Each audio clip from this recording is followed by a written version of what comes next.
നിങ്ങളുടെ ഇഷ്ട പരമ്പരകൾ എക്സ്ക്ലൂസീവായി സൺ നെക്സ്റ്റ് ആപ്പിലൂടെ തികച്ചും ഫ്രീ ആയി ഇപ്പോഴേ ആപ്പ് ഡൗൺലോഡ് ചെയ്യൂ. ഇതൊരവസരമാ പ്രചീതെ. ജയയ്ക്ക് അപകടം പറ്റിയതുകൊണ്ട് എന്തായാലും ഭാവന ഇങ്ങോട്ട് വരും. ഒരിക്കൽ കൂടെ ഭാവനയുടെ കുഞ്ഞിനെ ഇല്ലാതാക്കിയാല് പിന്നെ അമ്മയാനുള്ള ഭാഗ്യം അവക്ക് കിട്ടത്തില്ല. നമ്മളിനി എന്ത് ചെയ്താലും പിടിക്കപ്പെടുക ചേട്ടാ. അതുകൊണ്ട് ഇനി ഒരു തീക്കളി വേണ്ട. ഇടി മണ്ടി, ഈ വീട്ടിൽ വെച്ച് നമ്മൾ അവളെ ഒന്നും ചെയ്യത്തില്ല. അവള് വന്നിട്ട് തിരിച്ചു പോവല്ലോ.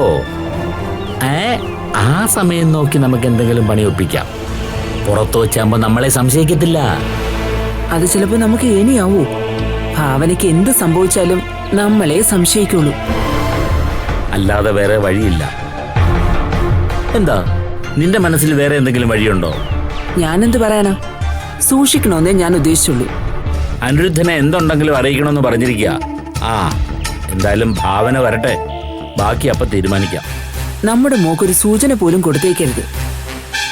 എങ്കിൽ പിന്നെ അവൾ ഒന്നിനെ സമ്മതിക്കില്ല. അവിടെ ആദ്യത്തെ എതിർപ്പിനൊക്കെ ചെറിയൊരയവ് വന്നിട്ടുണ്ട്. നമ്മൾ പറഞ്ഞ ചില കാര്യങ്ങളൊക്കെ അവിടെ മനസ്സിൽ പതിഞ്ഞിട്ടുണ്ട്. അങ്ങനെയാണെങ്കിൽ അവക്ക് എന്നെ കൊള്ളാം. എന്തായാലും അവക്കൊരു ദോഷം വരാൻ നമ്മളൊന്നും ചെയ്യുന്നില്ലല്ലോ. എന്റെ അഭിപ്രായത്തിൽ ഭാവന ഒരിക്കലും ഒരു അമ്മയാവാൻ പാടില്ല. അതിനു വേണ്ടിയിട്ട് നമ്മൾ ഇപ്പൊ ശ്രമിച്ചാൽ നടക്കും. ചിലപ്പോഴേ നല്ലതിനായിരിക്കും ജയക്ക് ഇപ്പൊ ഒരു ആക്സിഡന്റ് ഉണ്ടായത്. അതുകൊണ്ടല്ലേ ഇവിടേക്ക് വരില്ല എന്ന് പറഞ്ഞ ഭാവന ഇപ്പൊ ഇങ്ങോട്ട് വരാൻ പോകുന്നത്. അവളിന് വന്നില്ലെങ്കിലോ? വന്നില്ലെങ്കിൽ അവള് വരുന്നിടം വരെ നമ്മൾ ഇവിടെ കാത്തിരിക്കും.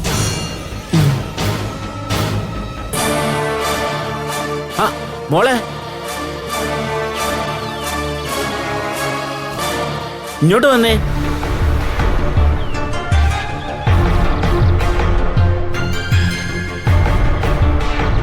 എന്താ മോളെ, ഹോസ്പിറ്റലിലെ കാര്യങ്ങൾ വല്ലതും അറിഞ്ഞോ? ആന്റി വന്നോണ്ടിരിക്കും അച്ഛാ. അപ്പൊ വലിയ പരിക്കൊന്നും കാണത്തില്ലായിരിക്കും, അതാ ഉടനെ വിട്ടത്. ആന്റിയോട് ഒറ്റയ്ക്ക് കാറും കൊണ്ട് പോരുതെന്നും അങ്കിളും സൂര്യൊക്കെ പറഞ്ഞിട്ടുള്ളതാ. പക്ഷെ ആന്റി കേക്കില്ലല്ലോ. മോളെ, ജയെ നീ മാക്സിമം കയ്യിലെടുത്തോളാം. അറിയാലോ, ജയയുടെ മുമ്പിൽ ഇപ്പൊ 2 വഴികളാ ഉള്ളത്. ഒന്ന് നേരായ വഴി, രണ്ടാമത് വളഞ്ഞ വഴി. ഇതില് രണ്ടാമത്തെ വളഞ്ഞ വഴിയിലൂടെയാ നീ ഇപ്പൊ പൊയ്ക്കൊണ്ടിരിക്കുന്നത്. ലക്ഷ്യം കാണൂ ഇല്ലെന്നൊന്നും പറയാൻ പറ്റില്ല. ഒരു പ്രശ്നം ഇല്ലാതെ തന്നെ എന്റെ കുഞ്ഞ് ഈ ഭൂമിയിൽ പിറന്നു വീഴും, അതിലൊരു സംശയം വേണ്ട. അതുപോലെ ഭാവന ആന്റിയെ കാണാൻ എന്തായാലും ഇങ്ങോട്ട് വരും. വെറുതെ ഒരു സംസാരത്തിനുള്ള സാഹചര്യം ഉണ്ടാക്കരുത്.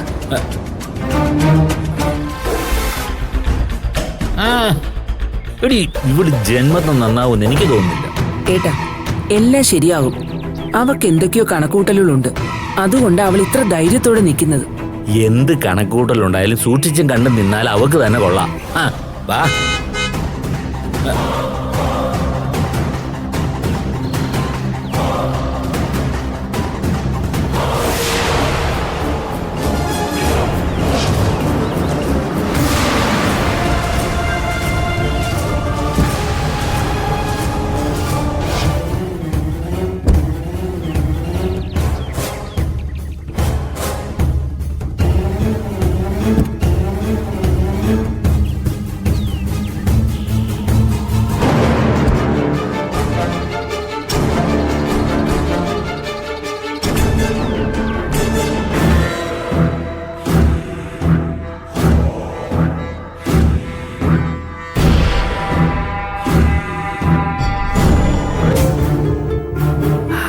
എത്തി.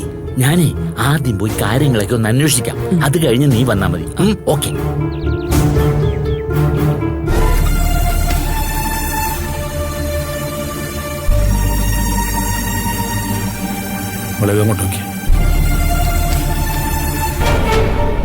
ആന്റി, നല്ല വേദനയുണ്ടോ?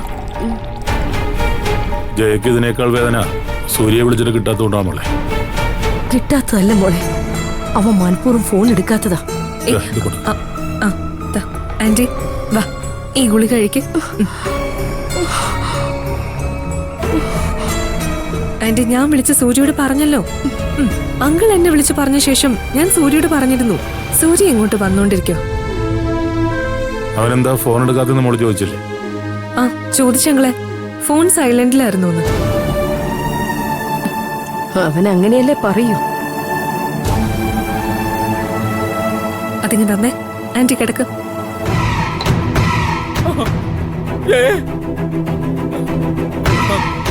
ഈശ്വര, നല്ല സമയം, അല്ലെങ്കിൽ കാണാമായിരുന്നു. അതെ, ഇതിപ്പോ വലിയ കുഴപ്പമൊന്നുമില്ല. ഇനിയിപ്പോ പറഞ്ഞു വലുതാക്കാണ്ടിരുന്നാ മതി. ഇതെങ്ങ് വെച്ചവളെ. ഞാൻ പറഞ്ഞത് മറ്റമ്മയ്ക്ക് അങ്ങോട്ട് ഇഷ്ടപ്പെട്ടില്ലെന്ന് തോന്നുന്നു. ഓ, എങ്കിലും ജയ, നീ എന്തിനാ ഒറ്റയ്ക്ക് കാർ എടുത്തോണ്ട് പോയത്? ഇന്നലെ സൂര്യവരാത്തന്റെ ദേഷ്യത്തിലാ ഞാൻ തന്നെ കാറും എടുത്ത് പോയത്. ഇങ്ങനെയൊക്കെ വരുമെന്ന് ആരറിഞ്ഞു? ആ, എന്തായാലും സമയം കൊള്ളാം. എന്തായാലും ഭാവനയാള് കൊള്ളാവല്ലോ.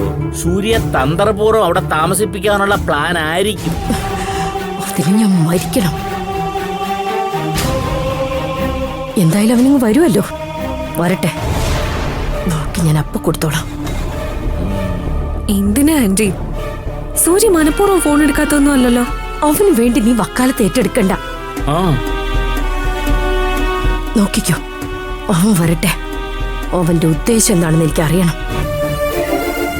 ഇതേ അവള് പറഞ്ഞു കൊടുക്കുന്ന ബുദ്ധിയായിരിക്കും.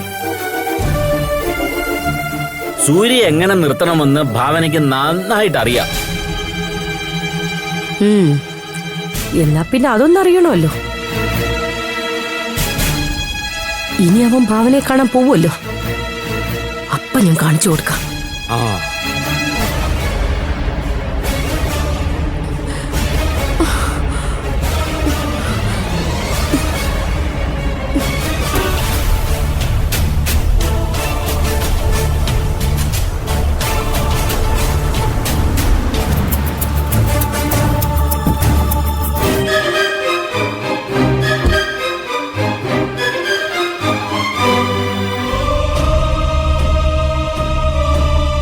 ആന്റി ആന്റി ആന്റി ആന്റി എഴുന്നേക്ക്.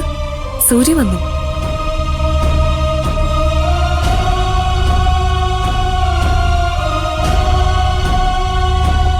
അമ്മേ, എന്താ അമ്മേ ഇത്? ഇതെങ്ങനെ സംഭവിച്ചത്? അച്ഛൻ പറഞ്ഞല്ലോ സഡൻ ബ്രേക്ക് ഇട്ടപ്പോ സംഭവിച്ചതാണെന്ന്. പോടാ, നീ എന്നോട് മിണ്ടണ്ട. അത്രമാത്രം തൃപ്തിയായിട്ട് തന്നെയാണ് ഞാൻ അവിടുന്ന് പോകുന്നത്. ഞാനതിന് എന്താ അമ്മയോട് പറഞ്ഞത്? അമ്മയല്ലേ ഒരു കാരണമില്ലാതെ രാവിലെ വന്ന് പ്രശ്നം ഉണ്ടാക്കിയത്. ഇന്നലെ രാത്രി നീ വരാത്തത് കൊണ്ടാണ് ഞാൻ അവിടെ വന്നതെന്ന് പറഞ്ഞല്ലോ. പിന്നെന്താ? അമ്മയോട് സംസാരിച്ച് ജയിക്കാനല്ല ഞാനിപ്പോ വന്നത്. നീ അവിടെ തന്നെ കിടന്നാ മതിയായിരുന്നല്ലോ. എന്തിനാ ഇങ്ങോട്ട് വന്നത്? എന്താ ആന്റി ഇത്? സൂര്യ വന്നില്ലേ, പിന്നെ എന്തിനിങ്ങനെ ഒരു സംസാരം? ഞങ്ങൾ എല്ലാരും കൂടി ഇത്തിരി സന്തോഷത്തോടു കൂടി അവിടെ നിൽക്കുന്നത് അമ്മ വീഡിയോ കോളിലൂടെ കണ്ടില്ലേ? ഇത് അതിന്റെ ഒരു പ്രതിഫലനമാണ്. പോട്ടെ സൂര്യ. സൂര്യ അങ്കിളുടെ ഫോൺ അറ്റൻഡ് ചെയ്യാത്തതിന്റെ ദേഷ്യം ആന്റിക്ക്. ഞാൻ പറഞ്ഞില്ലേ മാനസ, ഫോൺ സൈലന്റ് ആയിരുന്നു. എന്റെ കഷ്ടകാലത്തിന് ഞാനപ്പോ ഫോൺ സൈലന്റ് ആക്കി വെച്ചത്. അതൊന്നും സാരില്ലടാ, മനഃപൂർവ്വം അല്ലല്ലോ. അച്ഛാ, അമ്മ പറയുന്നത് ഞാൻ മനഃപൂർവ്വം ചെയ്തതാണെന്ന്. അതൊന്നും നീ കാര്യമാക്കണ്ട. ഇതിപ്പോ ഹോസ്പിറ്റലിൽ വെച്ച് തുടങ്ങിയ ബഹള. നീ മനഃപൂർവ്വം ഫോൺ എടുക്കുന്നില്ലെന്നും പറഞ്ഞു. ജയക്ക് അപകടം പറ്റിയെന്നറിഞ്ഞിട്ടും ഭാവന എന്താ വരാത്തത്? അത് മോശമായിപ്പോ.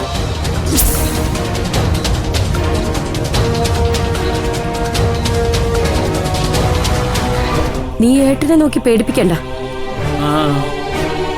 ഏട്ടൻ ചോദിച്ചതിൽ എന്താ തെറ്റ്? അമ്മ എന്താ ഒന്നും അറിയാത്ത പോലെ സംസാരിക്കുന്നത്? ഭാവനയും കൊണ്ട് സ്പീഡിൽ വണ്ടി ഓടിക്കാൻ പറ്റുമോ? അവളോട് റെസ്റ്റ് എടുക്കണമെന്നല്ലേ ഡോക്ടർ പറഞ്ഞിരിക്കുന്നത്. ഓ, നീ കൂടുതലൊന്നും പറയണമെന്നില്ല. ഞാനവിടെ വന്നപ്പോ ഭാവന റെസ്റ്റ് എടുക്കുന്നതാണല്ലോ കണ്ടത്. കൊച്ചു വെളുപ്പാൻ കാലത്ത് ഗായത്രിക്കൊപ്പം അമ്പലത്തിൽ പോവാൻ അവക്ക് കുഴപ്പമൊന്നുമില്ല. എന്തായാലും സ്വന്തക്കാരെ മാത്രം ആവശ്യത്തിന് ഉപകരിക്കും. അവളെപ്പോലെ തന്നെയാ മാനസമോളും. റെസ്റ്റ് എടുക്കുന്ന സമയത്തും എന്റെ അടുത്ത് വന്ന് നിൽക്കുന്ന കണ്ടില്ലേ? ആന്റി, എന്നെ പോലാണോ ഭാവന? ഭാവന ഇപ്പൊ നല്ലപോലെ ശ്രദ്ധിക്കേണ്ട സമയമല്ലേ? അല്ല മാനസ, അമ്മയുടെ കണ്ണിൽ അവളിപ്പോ ഓടിച്ചാടി നടക്കുക.